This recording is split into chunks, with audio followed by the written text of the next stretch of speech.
I often talk about how I have overhauled my lifestyle to be healthier mentally, physically, spiritually, emotionally. And while food and our literal consumption and what we're eating plays obviously a massive part in our physical health, I also believe that eating a clean diet of real food helps to make everything easier. Clean, organic, whole. These are just a few words, and expanding on that, I mean local, fresh, in season. I know that in the world that we live in, eating locally, eating fresh, eating in season, this can be hard to do. I like to get my meat, my dairy, and as much produce as I can from a farm. Soon enough, it'll be coming from our own organic garden. We're about to enter harvest season, but I understand that that is not plausible for everyone. Not everyone is capable of growing their own food. Not everyone has access to local dairy farms the way that I do. This past weekend, I was in Chicago. I had so much fun in Chicago. I love Chicago. If you're from Chicago, let me know in the comments because I love your city and I just want to tell you how much I loved it. Initially, I wanted to document my trip there, but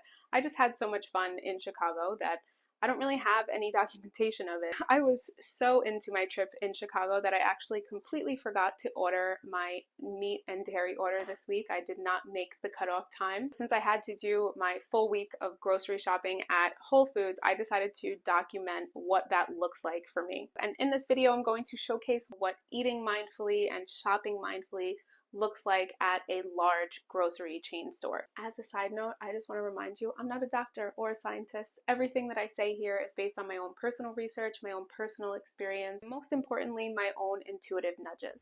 First and foremost, when you're going to the grocery store, you want to arm yourself with knowledge.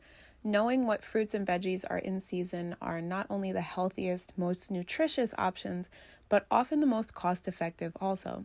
I'm going to link an article in the description of this video to a blog post where I wrote an easy guide to eating with the seasons, why you'd want to eat with the seasons, why it's important, but also when each fruit and veggie is in season. Organic red cherries are in season, which means there's an abundance of them, which means that they're also on sale this week. I was also happy to see local blueberries at Whole Foods. It's important to note also that I live in New York, so New Jersey isn't super local. However, it's definitely more sustainable for the earth to get my berries from the next state than in Mexico or on the other side of the country in California. Berries in the States, when you're getting them at a chain grocery store, are often from this brand called Driscoll's. And I don't know what it is, but my intuition has a severe aversion to Driscoll's berries. So I was so happy to pick up blueberries that were not Driscoll's. Organic peaches and organic nectarines were both on sale. These were grown in California and they're being sold in New York. This isn't sustainable for the earth at all, but it is sustainable for my pocket. I also got a few black plums. They've been my favorite since I was a little girl. Asparagus was on sale as well, but I was bummed to see that it was grown in Mexico or Peru. There's really no reason that a country as big as the US should be importing produce at this rate.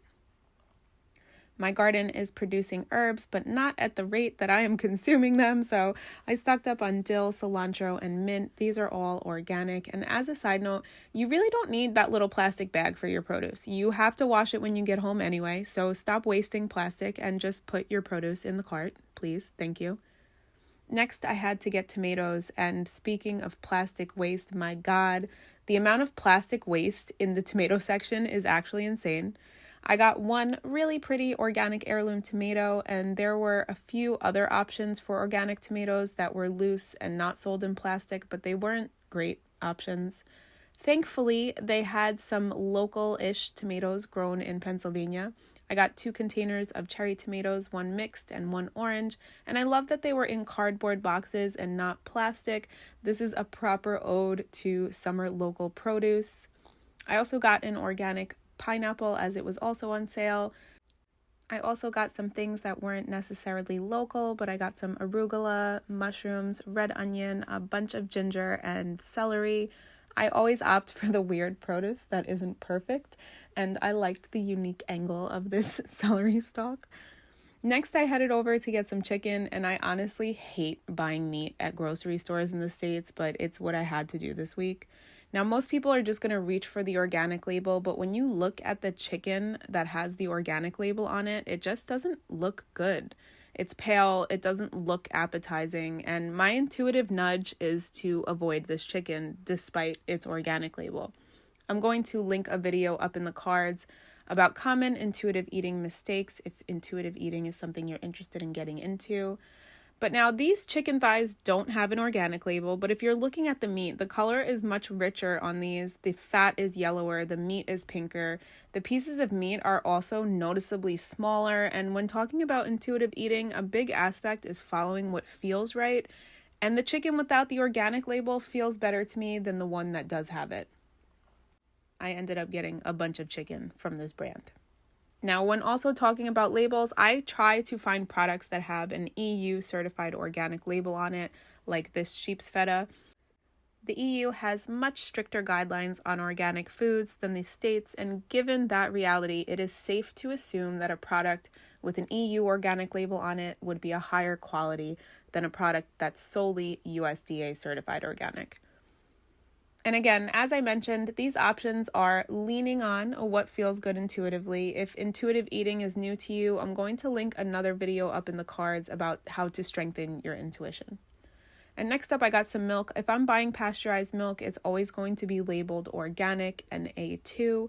Something interesting to note is the ingredients on the milk in stores. Vitamin D is an added ingredient in milk because pasteurizing the milk actually boils off the naturally occurring vitamin D in milk. So when you're drinking milk from a store, you're also taking a vitamin D supplement. You're not getting bioavailable vitamin D from the milk. This is something that I didn't know for years. So I also noticed that these jars of tomatoes were on sale and I grabbed a few. I use a few of these a week. It's always good to have on hand. They're not local at all. They're imported from Italy, but they are delicious. So when they're on sale, I always grab a few.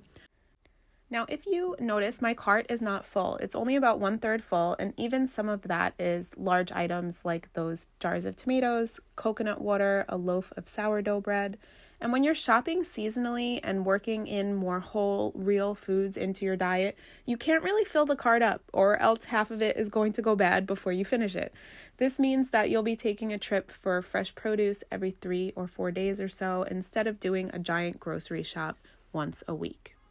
Thank you so much for coming back to my channel. Again, my name is Jackie. I am a life and wellness coach. I really hoped that you enjoy this video and that it can shine some light on mindful and intuitive eating. Please, please, please feel free to drop any questions that you have in the comments about eating mindfully, eating intuitively, shopping consciously, shopping intuitively. I make new videos every week that can help you level up your whole entire life, so do not forget to click subscribe, and I will see you next week.